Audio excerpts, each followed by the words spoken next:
What's going on, everyone? Austin John Plays here, and today I'm going to be going over a full breeding guide for Pokémon Scarlet and Violet.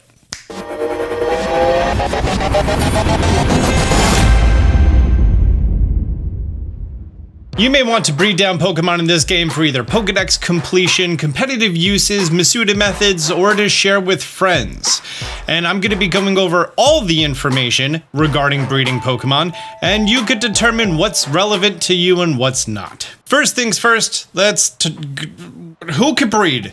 Pokemon that have egg groups can breed. That means that male, female, and genderless Pokemon of discovered egg groups can breed. Some Pokemon, like almost all legendary mythical Pokemon, Ultra Beasts, Paradox Pokemon, and a few select others, are incapable of breeding because they have what's called the undiscovered egg group.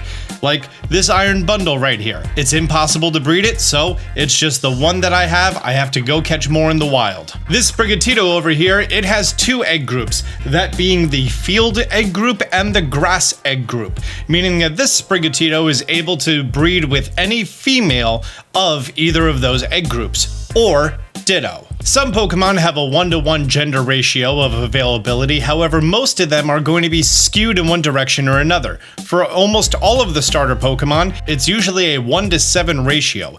Out of 8 Pokemon being hatched, 7 out of 8 times you're going to be having a male, and 1 out of 8 times you're going to be having a female. For that reason, Ditto is seen as a very good breeding partner because it does not care about the gender of the Pokemon that you are trying to breed down. There are very few instances on why you would want to breed one Pokemon with a opposite gender of the same Pokemon, so I'm just going to completely overlook that since it's extremely situational, and if you're doing it for that very specific reason, then you probably know how to breed Pokemon. In this game, Ditto is number 212 in the Pokedex, shout out New York, and located right there on the map. I personally like to go to the normal gym town of Medali, make a left to West Province Area 3, and head down this path into the valley.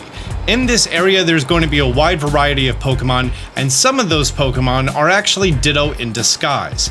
If you come over to the area and you start seeing wild Pokemon spawning, you can actually just target over them using the ZL button. Once you have yourself a Ditto and a Pokemon that you would like to breed down, all you need to do is set up a camp. However, before you do that, you may want to consider either getting supplies for food for egg power or going to a restaurant that will serve you a dish that has egg power. My personal preference would be this town over here, the Psychic Town in the bottom left of the map, and this store right here with the nice front, they're going to be selling you a dish for 2,800 Pokédollars that has egg power too.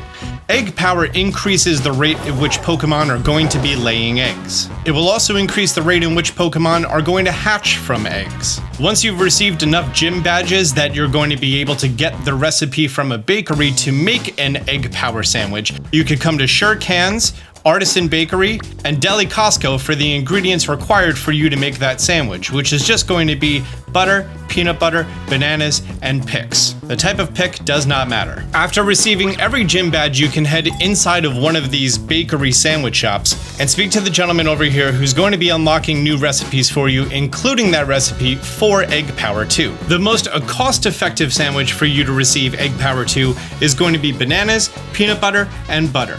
If you want Egg Power 3, it is going to require 2 Herba Mystica, a post-game item that drops at about a 6 to 7% rate from 5 and 6 star raids. Only some of the Pokemon, and with the only marginal improvement between the times of a level 2 and level 3, I would highly discourage you from trying to do this with level 3. Level 2 will suffice just fine. As you're gonna see, Egg Power 2, you don't even need the top of the bread.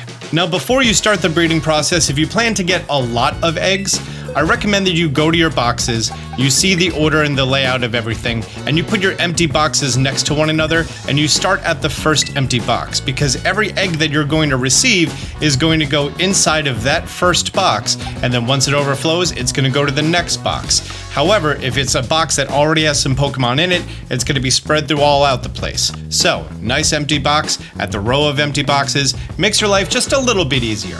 From here, all you have to do is wait in front of that basket. please do not step on the basket. With egg power level 2, it's estimated that between 20 and 60 seconds, you will be receiving an egg. Those numbers are just from observations. After a certain amount of time has passed, you can check inside of the basket for a Pokemon egg. If all you wanted to do was receive one egg, that's all you have to do. If you wanted more eggs, you just wait around a little bit longer. And if you hit D right, you're going to be seeing your active meal powers, which includes your real-life 30-minute timer of egg power. It should be noted that if you hit the home menu, and then you kind of just let some time pass, and then you come back to the game, you're going to notice that that time was frozen.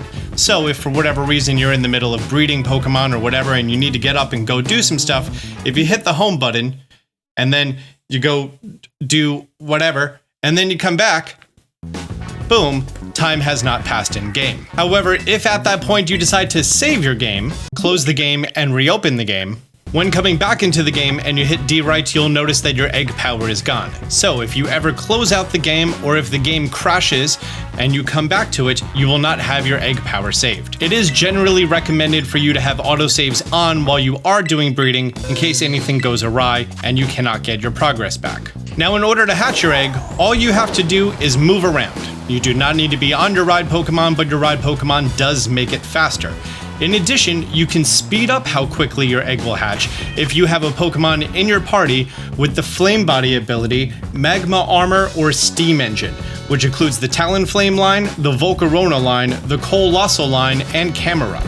If you're hatching multiple Pokemon eggs at a time, it is generally recommended for you to have a full party of eggs with your one Flame Body Pokemon.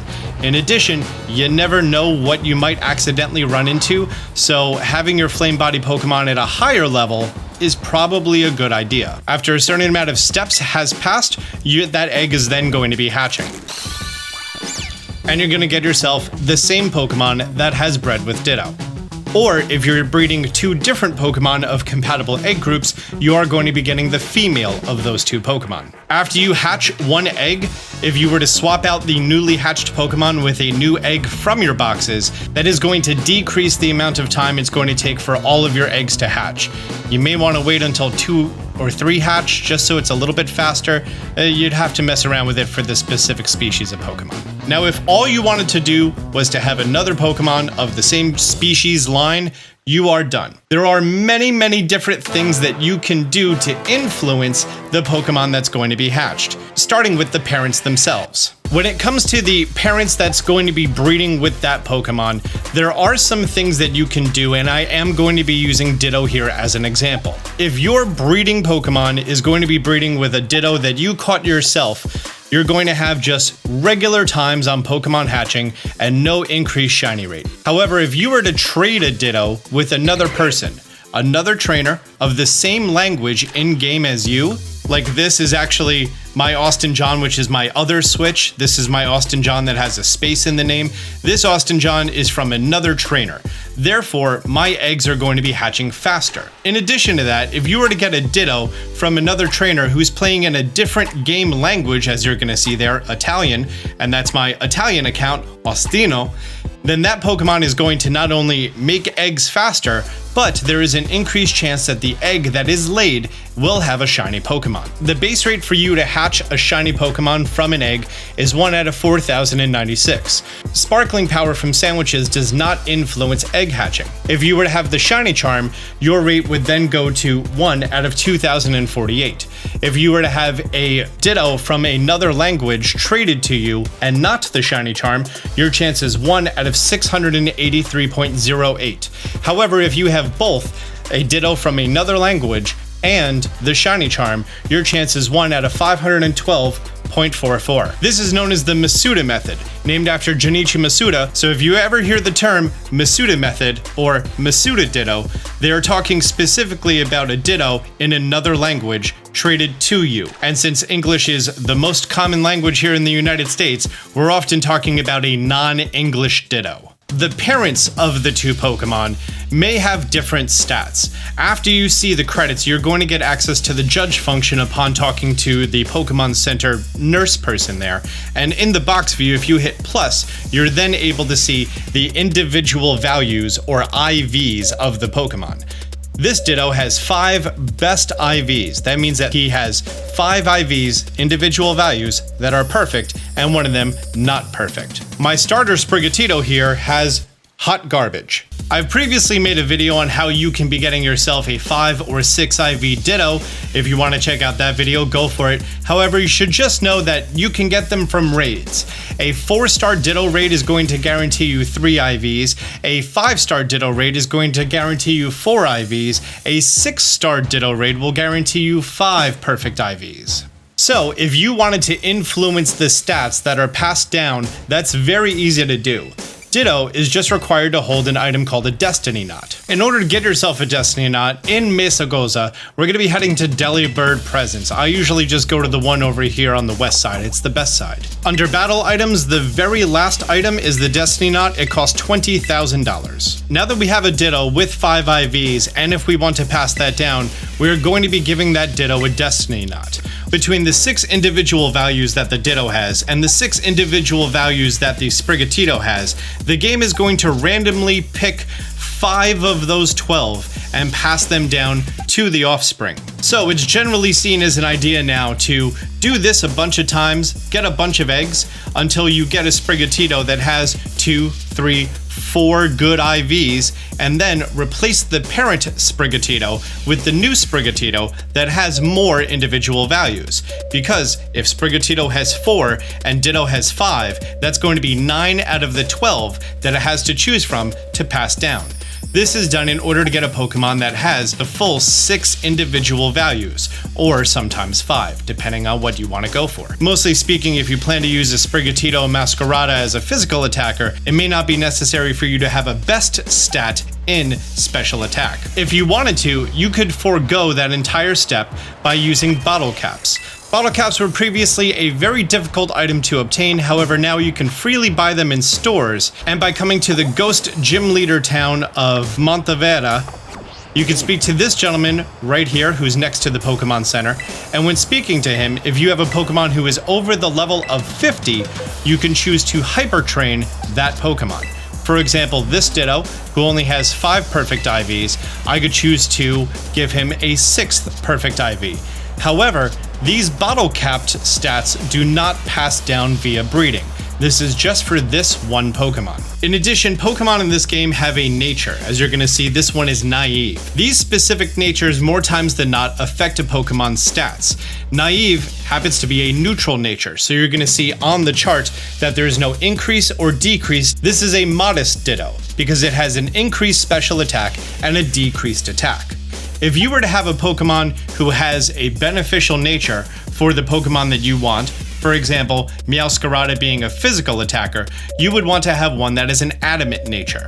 Now, if you were to just breed this Sprigatito and this Ditto holding a Destiny Knot, you're going to pass down 5 IVs randomly out of the 12, and the offspring is going to have a random nature. If you do have a nature that is beneficial to that Pokemon, you may want to assign the Pokemon a Everstone. In Delibird Goods in Mesa Goza, you can go to General Goods, and then you're going to come down here and find yourself an Everstone. Now, a Ditto holding a Destiny Knot and a Sprigatito who's adamant, who's holding a Everstone. Then the nature of adamant is going to be passed down along with 5 out of the 12 IVs. However, if you wanted to forego that step as well, you can just buy a Nature Mint from the same town of Montevera where the bottle cap person is, and the offspring Pokemon of your choice, you could just give it an Adamant Mint, and then its nature will be replaced by Adamant. However, that does not change its original nature, so if that Pokemon were to breed down, it would still breed down its original nature,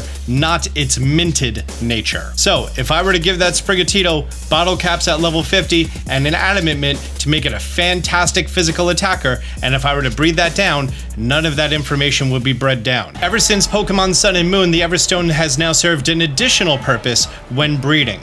If you were to get yourself an original version of Wooper and breed it down, you're going to be getting a Paldean Wooper since we're in Paldea. But if that Wooper is going to be holding an Everstone, then you are going to be getting an original Wooper. Likewise, for a Galarian Meowth or Berserker, if it's holding an Everstone, you're going to still be getting a Galarian Meowth or Berserker. If it's not holding the Everstone, you're going to be getting an original version of Meowth that evolves to Persian. This Swooper that is holding an Everstone is always going to pass down its nature, and it's always going to be passing down its regional form. You will have to use a Mint. That covers the three main things that you're going to be passing down from the parents, being the individual values, the nature, and also the regional variants. It actually, in practice, is really quite simple. Either buy your meal from a restaurant or decide to make your own sandwich at a picnic, and with a 5 IV or 6 IV Ditto that you got from another person who is playing the game in another language, all you have to do is wait in front of your basket. After a certain amount of time has passed, I'm just gonna go in here, grab an egg. There's another egg, there's another egg, there's another egg. Good amount of eggs. Now I'm going to be putting these eggs inside of my party, grabbing my Flame Body Pokemon, and hatching these few eggs. Oh!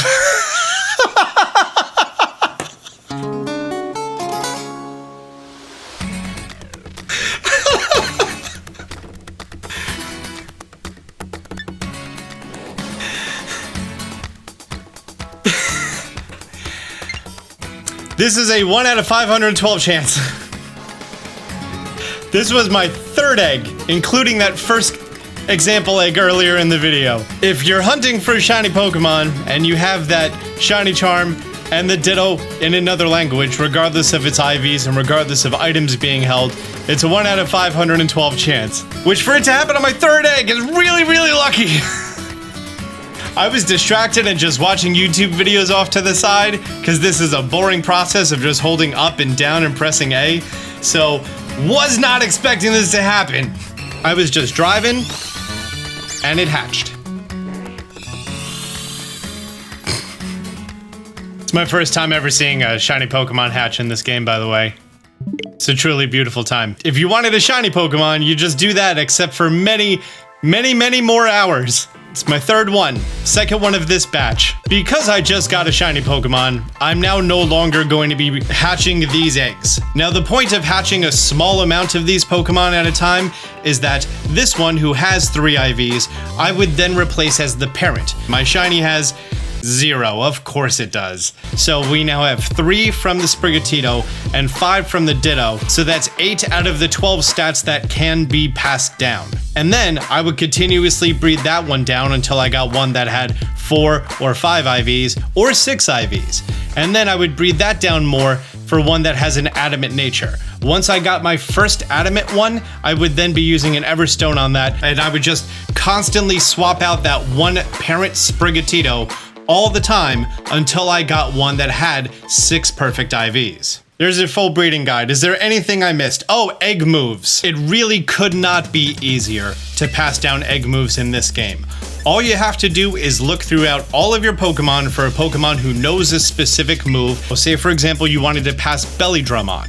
All you need to do is go find a Hariyama who learns it naturally from Level Up. Put him in your party, along with Pokemon who are able to learn the move. Like, for example, this Azumarill. Now, for this Azumarill, you're gonna see that in moves, I only have 3 moves. If I go to Forget a Move, that's how you get rid of a slot. If I go to Remember Moves, you're gonna see here, I do not have Belly Drum as an option. In order to do a egg transfer of a move, it is a little complicated. You may want to grab a pen and a piece of paper, pause this video, and when you're ready, unpause the video. Fantastic. To transfer over an egg move, we're going to go to Picnic. We now close the Picnic, and we're done. If we go over to Azumarill and go to its moves, you're going to now see that it has Belly Drum. If a Pokemon learns an egg move this way, if the move is ever forgotten or overwritten, it will not be able to remember the move. This is a temporary thing, just like the Nature Mints, just like the bottle caps, just like all of that. They're all temporary and they do not pass down. And in this case, it cannot be remembered. So now if I were to make a video on how to do a competitive build or how to build a Pokemon for raids, then it would be all of the video that I've just talked about so far with this very small bit of information going forward. So I might as well just cover it now. First thing I want to do on this Sprigatito is I want to give it Sucker Punch, which it does not know as an egg move, but the Sinistea has Sucker Punch. So I'm going to first give this Sprigatito a Mirror Herb, hit the picnic button, and you're going to see that Sprigatito now knows the move Sucker Punch. If I go back to this Delibird goods, and I think almost all the Delibird goods sell them, you can buy bottle caps. I need to buy 6 because mine has horrible stats, but I already have 6. There are natural ways to increase the effort values of your Pokemon by battling wild Pokemon and doing a variety of other things. Honestly, I can't be bothered with that.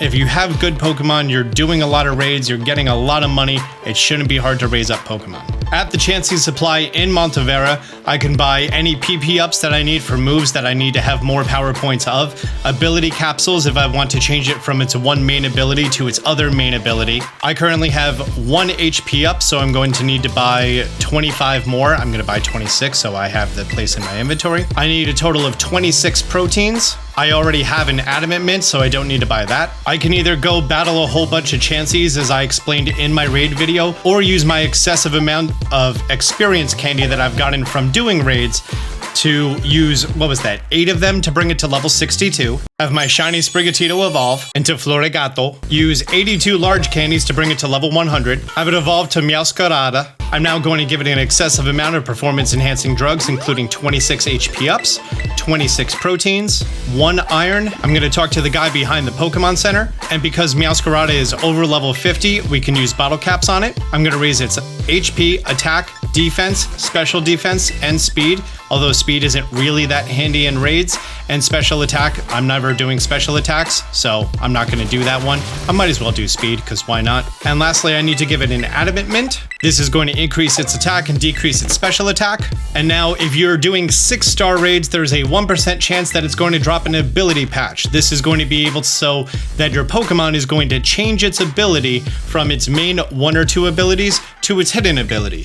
In this case, Meowscarada can learn Protein, which is a fantastic ability for it to have. You're gonna now see that my health went from 281 to 356, attack went from 236 to over 100 higher at 350, defenses remained about the same, and speed got slightly better because of the bottle caps. In fact, my defense was so horrible, it probably wasn't even worth it for that bottle cap. And there you go. There is your full guide to breeding, getting a shiny Pokemon, raising it competitively, and I did this in about 2 hours. It's gonna take me longer to edit this video than it's gonna take for you to actually do this.